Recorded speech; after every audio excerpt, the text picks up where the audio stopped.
Bab 1419. Ekspresi Lin Yu berubah, dan dia buru-buru berjalan ke sudut halaman dengan ponselnya, melihat lebih tenang di sini. Dia menekan tombol jawab.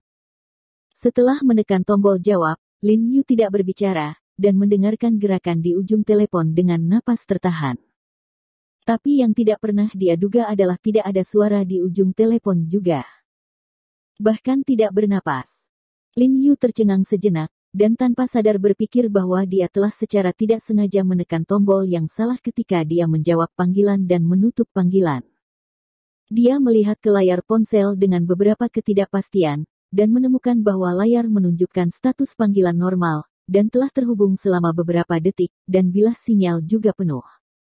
Lin Yu menyipitkan matanya, dan tiba-tiba mengerti, tampaknya orang di ujung telepon, seperti dia, tetap diam sepanjang waktu, dan juga mencoba.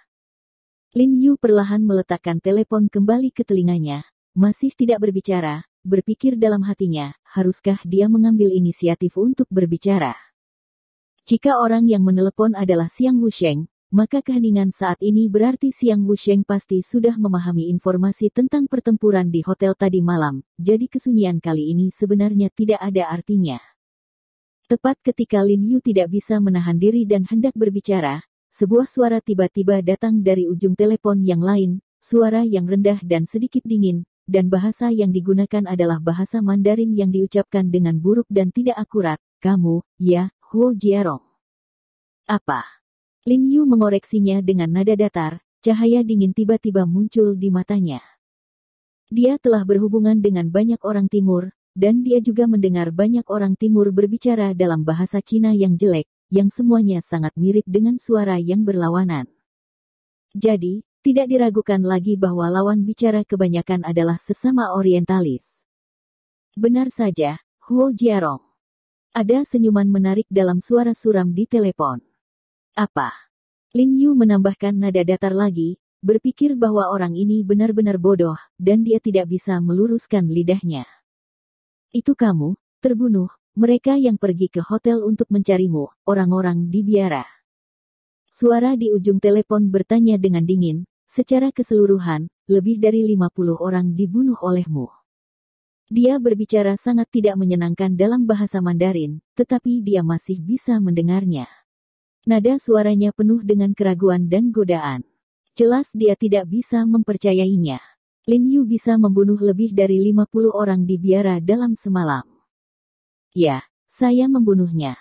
Lin Yu berkata dengan ringan, tentu saja, saya tidak melakukannya sendiri, tetapi juga teman saya.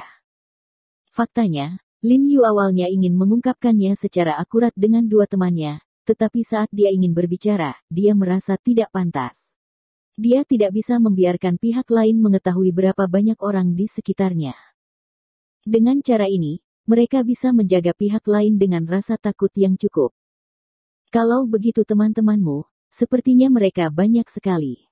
Suara di ujung telepon berkata dengan dingin, kamu secara tidak terduga membawa begitu banyak orang ke sini. Ini sedikit mengejutkanku.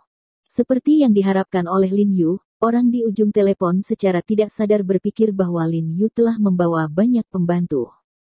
Yang membuatmu lebih terkejut masih tertinggal. Lin Yu tersenyum tipis, dan berkata dengan acuh tak acuh, kamu dan bawahanmu akan datang dan mendapatkan hasil yang sama seperti yang ada di biara. Hahaha. Suara di ujung lain telepon mendengar kata-kata Lin Yu tidak hanya tidak marah, tetapi dia tertawa sangat bahagia, tetapi tidak ada sarkasme dalam tawa, itu hanya penuh kegembiraan dan kegembiraan dari lubuk hatiku.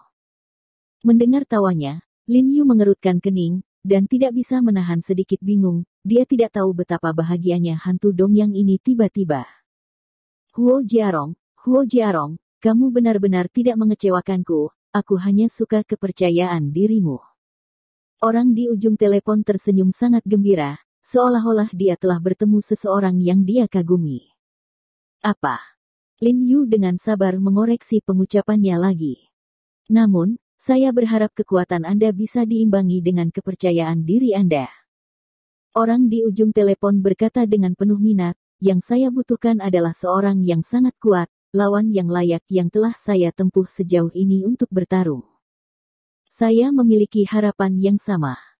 Lin Yu berkata dengan lemah, kuharap kau sekuat legenda, sehingga aku dapat membunuhmu sehingga aku dapat menyebabkan kerusakan yang cukup pada organisasi di belakangmu, jadi kau tidak boleh mengecewakanku.